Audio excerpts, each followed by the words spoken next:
Hello everyone. Today I'm going to give you a review of devices, like what is the best device for reading. So here we have a Kindle and an iPad. So first we see the Kindle Paperwhite. So for this you have, it is black and white as you can see, and you can pinch to zoom in and zoom out.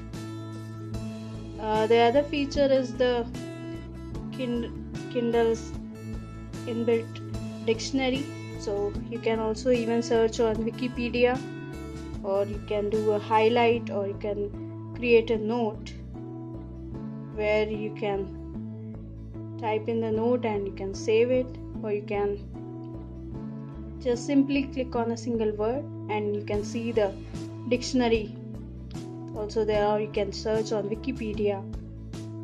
So this is a Wi-Fi only model, so you can also go to the Wi-Fi and you can sync your Kindle. You can go to a library and you can search for your books using Amazon's library. Now let us check for the iPad. So iPad is of course much more than a simple book reader. You can have all other apps, and say in that iBooks you can just simply save your books, and here you have a pinch to zoom functionality. But as you can see that when you zoom in or zoom out the page, it zooms out like an image, while in Kindle if you zoom out, it will change the font size and the text will adjust itself to the screen. So Kindle makes it very easy to be reading, for a long continuous chapter. So it is very easy to read, and one of the good features of this is the brightness control. You can increase or decrease. You can make it even as a zero brightness, so that you can just use your ambient light. Like one of the things which makes the Kindle great is that you can use it outdoors.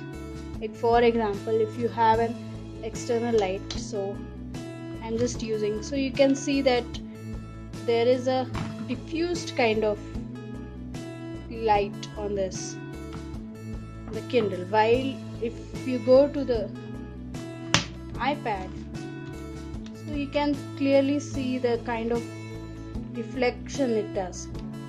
So it is a very highly reflective surface, so it isn't good for outdoors. Now, where does the iPad better than the Kindle? I think with Kindle it is all black and white, literally. So where you have like large amount of text to read, or maybe some black and white illustrations where color doesn't matter so much. So that is where, especially for fiction or maybe for some sketch kind of books, where you just need only the outlines of the text, while with iPad you get the full color display. So there you can have books which gives you good color fidelity, especially for I think design books or photography books, where you need not just the text but you need to see the images in full color. So that is where the iPad scores. Of course, so you can say like for books like this Hooked, right? So where you have a little bit of black and white illustrations and all, these will be very easy to read on Kindle, while for a book for this graphic design reference, for example, so where you have actual examples of how color works or how different illustrations work, so these ones are actually very good to see in iPad. All in all, like this Kindle makes for a very good comfort for reading, and it is a very robust device. So this is a 2015 model I have an older Kindle also, which was my first Kindle. I bought it in 2012, so it doesn't have a touchscreen. So this device is also, still in great condition, and its screen and all are very good, even though it was used very roughly. So so Kindle, actually you don't really need to buy a cover or a screen protector for this one, but for iPad it is a must. So here I use this flip cover for the iPad, but so normally even if you use it so, you have to carry it, you have to have a cover which increases its bulk. So with iPad you can use it, but it won't be you cannot use it for hours. In considering the weight, you can't hold it in your hand, so you have to keep it on the desk, say. So I use it propped up against the tripod cover,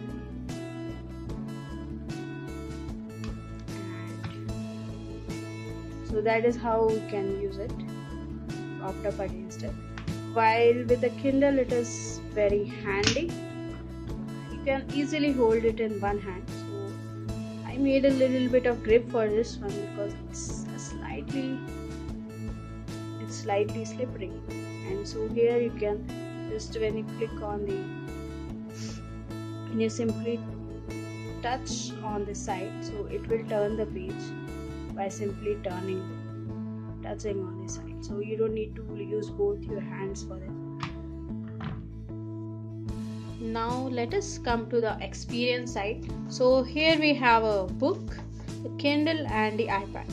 So you can see that with the book pages, reading with a book and with a Kindle, so because of its e-ink technology, it is almost reading a real paper book, where say if I make the brightness as 0, so you can see that the text looks almost the way it looks in a book. So because it has this, it behaves as a back reflection, like the way paper works. So it is very comfortable to read. Whereas with the iPad, the text is still, because it's a backlit screen, so still you get the impression of reading from a screen. It's not as comfortable as that.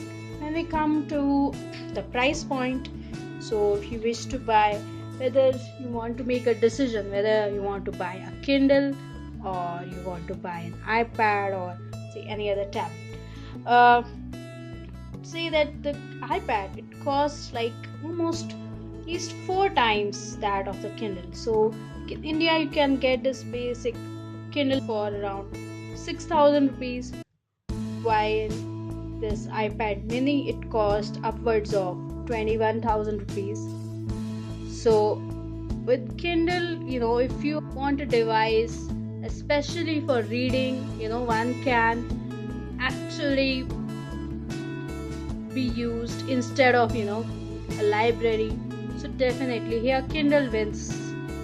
It's a very good device for reading. It's such a great portable library. You can have hundreds of books in around 100 grams of weight, while with iPad, its basic utility is not a book reader, but it is a tablet where you can have a multifunction device. So you can put your apps, download things, and you can use its camera, or you can have your other social apps, LinkedIn or Facebook or YouTube. So basically, if you want an entertainment device which can do multitasking and where you may want to read a few books or in general something like which is very visual intensive, then you can buy an iPad. But if you want to really just read a lot and your books aren't very images heavy, very graphics heavy, so if your books are not like that typography where color and images are not that important, like for fiction, for journals, for serious study, and especially it is very good that this Kindle, it is entirely designed to be reading around books, so that for example, if you are reading a book in iPad and suddenly you get some notifications it's very easy to get distracted by so many apps and so much of multitasking. You can start playing a game. So if you want to really do intense study, I would say Kindle. But if you want to just try out a device for multitasking things